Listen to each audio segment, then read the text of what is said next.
Hello everyone, this is Dr. Shijun Wang. In today's video, we are going to finish the tutorial series of Chopin's First Ballade. Last time we stopped at measure 193, so we're going to just right here pick up from measure 194. This last 3.5 pages, in some editions 4 pages, is probably technically the most challenging part of the whole first ballade. But the first 12 measures here from 194, it's really a recycling material from before, but with the disguise of this calm first motive, now this really becomes something quite dramatic, quite violent. And there are many ways that Chopin used to achieve this kind of dramatic way, and it's totally different meaning compared to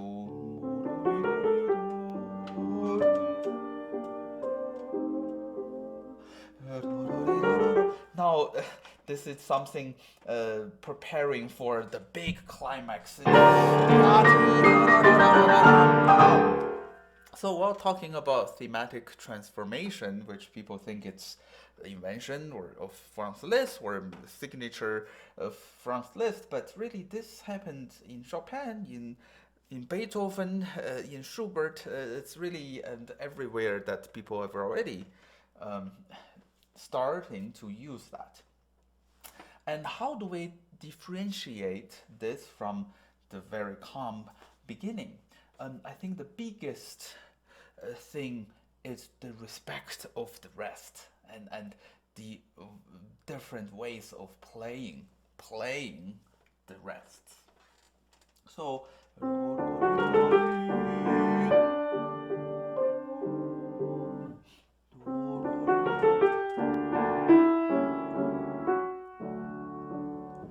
the rest, first of all, is sudden, and not only by releasing the notes, but also the pedal. Yeah.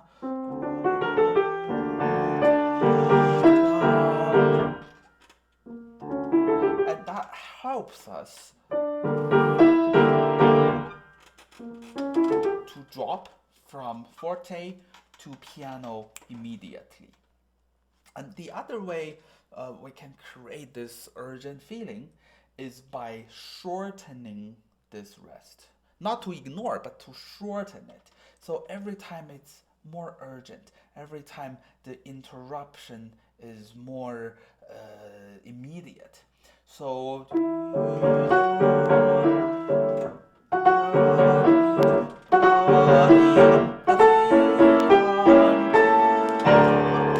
so there is development of that same figuration.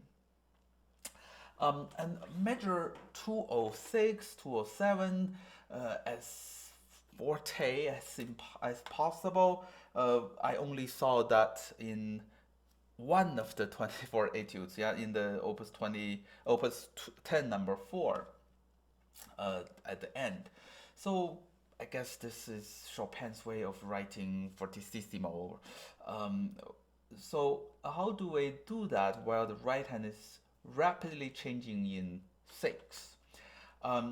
If you were new to this series, I really urge you to watch my other tutorials of the same piece, or even the ones that I talked about Chopin etudes. I am very big on grouping, I call this, it's a term I invented, maybe people already used it way before I did, technical phrases. Yeah, how do we group notes? And if this is not in this section, and when we have 6, yeah, when we did, yeah, it's all about, yeah, how do we put 6 notes, 3 notes, 2 notes together. But here, since every note needs to be as forte as possible, And forte is really not a good way of describing this. It's as deep, yeah, as possible. I would use one movement, one gesture on one note only. Yeah. So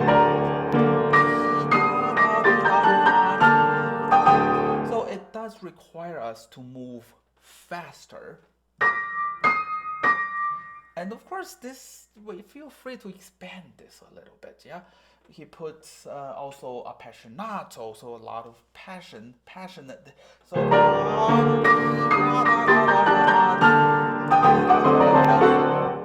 So it's totally fine. But if you group them, then many notes would become dull or unnoticeable. Okay, now 208 is, of course, between the left hand and right hand is very difficult. So I'm going to teach hand separately. For right hand, remember two things. Number one, the proper grouping. Yeah, so make sure don't play every note exactly the same. But for instance, follow the accents. The accent really tells us that's the note we need to push. So, and then the note after, let go or releasing. And what do we do when it's three-note slur? The first one, which has no accent, is a pick up for the second note. So yeah. And the other thing, which is of course very important to play fast and accurate, is to be able to find the chord position very quick. So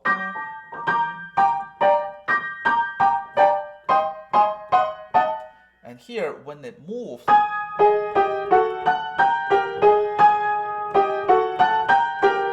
so you have to really know the chord shape. And I even ask my student, and of course I ask myself, to play these without even looking.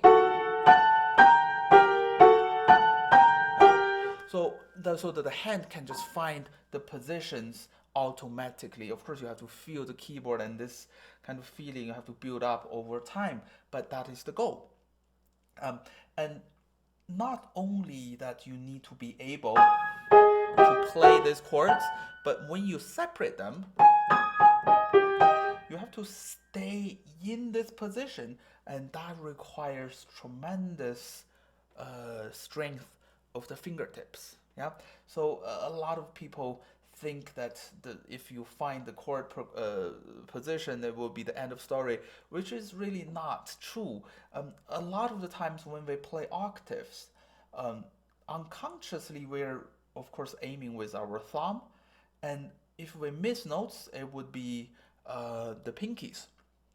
And yes, everyone I think can find the octave position quite accurately, but why people still miss notes? Because the pinky lost the support. The fingertips of the pinky was weak, so that it was sliding down from one note to another. So here, whenever your pinky is standing, especially on the black notes, make sure think about this part. And of course, while your right hand is doing all of this fancy stuff, left hand also has a lot of jumping to do. And in general, for jumping, of course, the easier notes are the ones that you can just look down, and maybe from here to here, the 3 octaves that is closer to your eyes.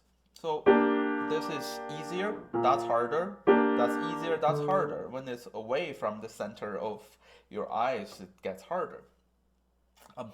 So I guess this is partially even psychological. Instead of doing this easy, hard, I reversed my thinking of doing from here. So I'm aiming this already, but from this note, and then to easy.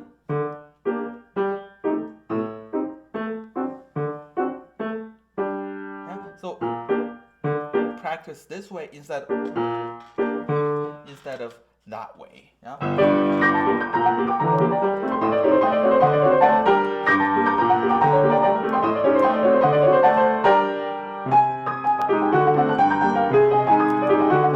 And here, yeah, practice how to find the next position really quickly. And the last thing that people need to work on is the proper voicing.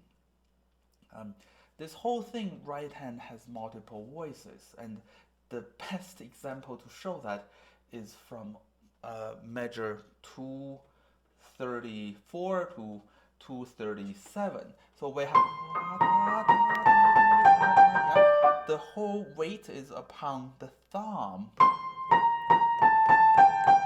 but then 2 measures later, the weight is upon the pinky. So we have to really adjust the angle accordingly.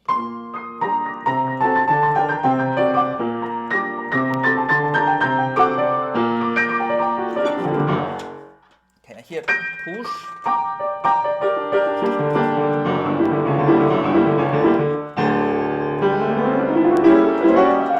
Here, the left hand need to emphasize the middle voice, and that's almost like a victorious trumpet playing.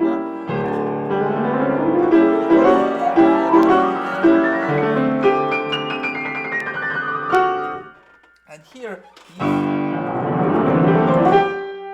we need to play them really fast, and Chopin really giving up writing bar lines, writing the placement of each beat.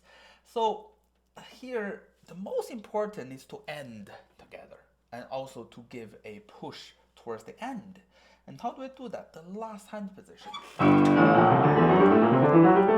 From here, yeah, so really practice that a lot, so that when you have this and after connect, yeah, you end together. And here, that famous 3 ending thing that probably Chopin did not invent, yeah, because I've actually saw a Scarlatti sonata who also had 3 endings, like something like this, and of course not the same harmonic languages, but the formal way of ending really is very similar. Again, the importance of rests, especially when we want to express drama. Yeah, so yeah, this is sudden ending.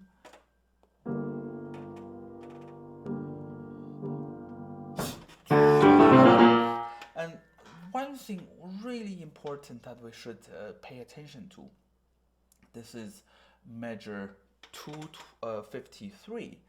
You see the second part, when we have that septuplet, the forte is even before the first rest. Okay, meaning this whole atmosphere, this whole mood should already be excited before we even play that rest. Huh?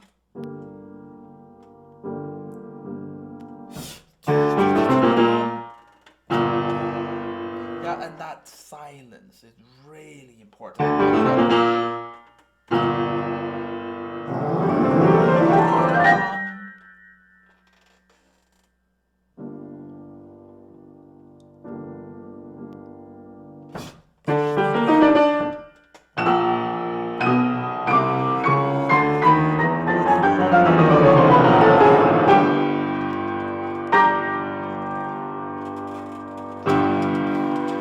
Chopin asks us to have one pedal for the last 3 measures.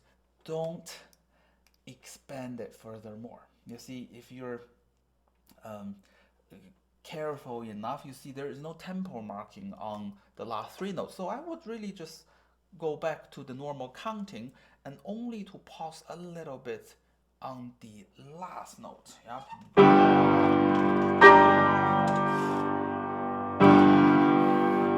Otherwise, the ending becomes too dragged. All right. So here we go. We have completed the entire first ballad. And it's probably in each language really a good 60 to maybe 80 minutes of teaching.